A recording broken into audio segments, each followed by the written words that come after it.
Wire में आपका स्वागत है। आज हम बात करेंगे हाल ही में 14 जनवरी 2022 को जारी ISFR रिपोर्ट 2021 जो कि 17 थी।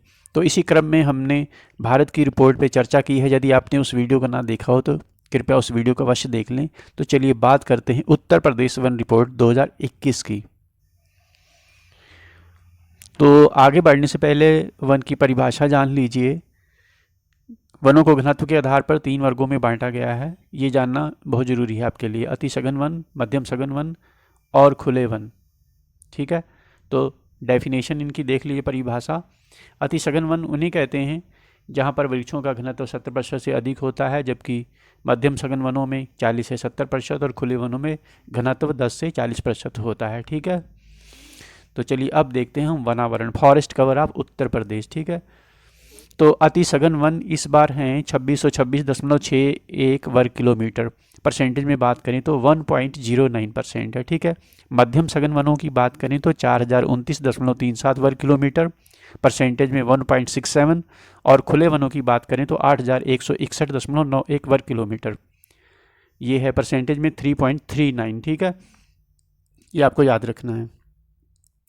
यदि हम इन तीनों को जोड़ देते हैं तो हमारे पास जो कुल वनावरण प्राप्त होता है, टोटल फॉरेस्ट कवर, वो है 14,817.89 वर्ग किलोमीटर। परसेंटेज में बात करें तो 6.15 है। इसे आपको याद रखना है। परीक्षा में यही पूछा जाता है कि कितने प्रतिशत वनावरण। ठीक है, कई बार जो है परसेंटेज में ना पूछ करके आपसे वर्ग किलोमीटर में भी पूछ देता है, तो कृपया आप इसको भी याद रखें। ठीक है, पिछली रिपोर्ट की तुलना में इस बार वृक्ष आवरण में, ठीक है, वृक्ष आवरण में आमूलचूल परिवर्तन हुआ है। और वो परिवर्तन कितना है? वृक्ष आवरण में 79 वर्ग किलोमीटर का है। ठीक है, ये याद रख लीजिएगा।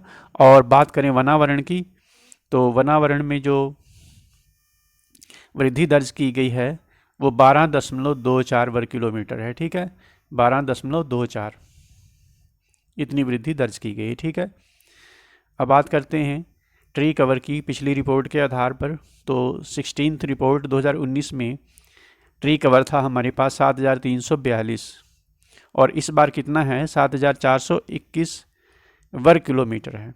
ठीक है, तो 7,421 से यदि आप 7,342 को माइनस कर देते हैं तो आपके पास कितना प्राप्त होगा?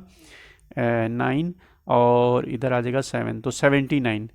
तो यहाँ पर अभी क्या बताया? वृक्षावरण में 79 वर्ग किलोमीटर की वृद्धि दर्ज की गई है। और ये क्या है? वृक्षावरण। तो ये हो गया आपका वृद्धि।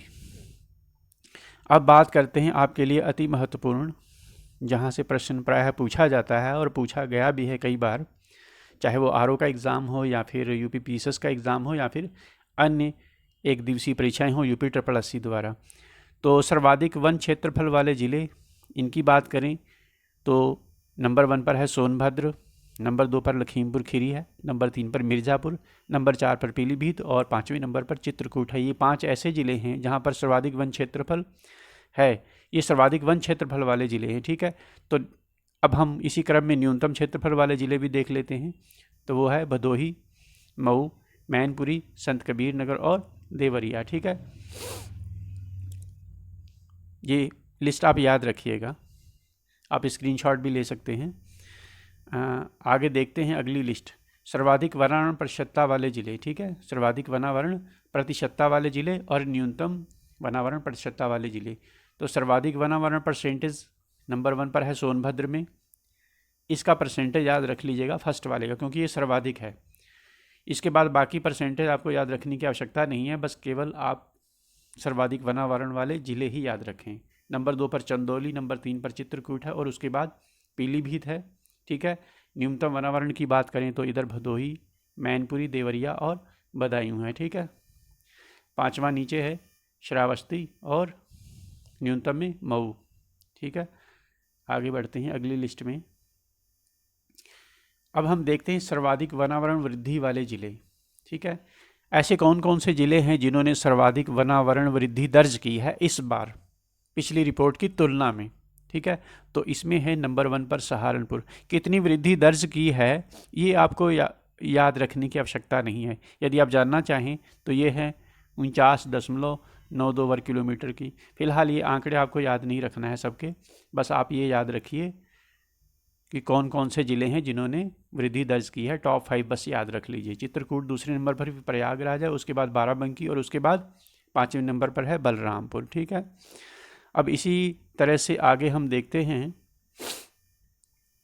सर्वाधिक वनावरण कमी दर्ज करने वाले। अभी तो आपने वृद्धि देखा, आप देखते हैं ऐसे कौन कौन से ज़िले हैं जिन्होंने कमी दर्ज की है।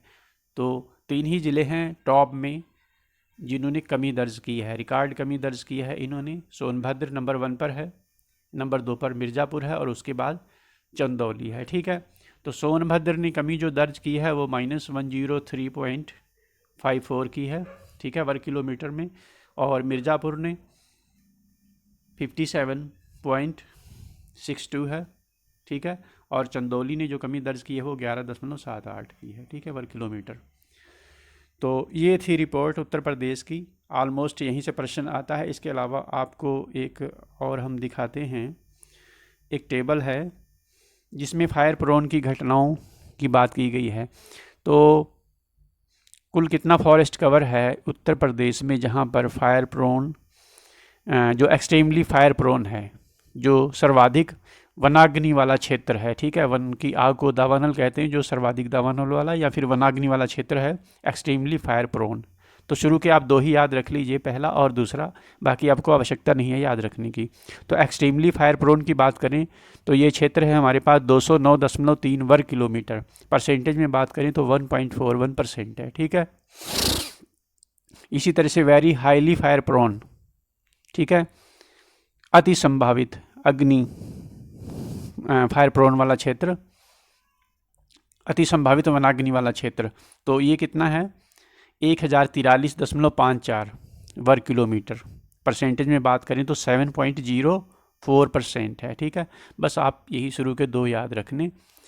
ये थी हमारी ISFR रिपोर्ट, ठीक है, ISFR रिपोर्ट 2021, ठीक है, उत्तर प्रदेश की। भारत की रिपोर्ट यदि ना देखी हो तो उसे भी देख लें। और यदि आप उत्तराखंड PSS का एग्ज़ाम देने जा रहे हैं जो कि फरवरी में होने की संभावना है, फरवरी में नहीं होता है तो मार्च में होने की संभावना है, तो आप उस रिपोर्ट को भी अवश्य देख लें, ठीक है। वीडियो देखने के लिए आपका बहुत बहुत धन्यवाद। चैनल को यदि सब्सक्राइब ना किया हो तो कृपया सब्सक्राइब अवश्य। Subscribe now and press the bell icon. Never miss an update.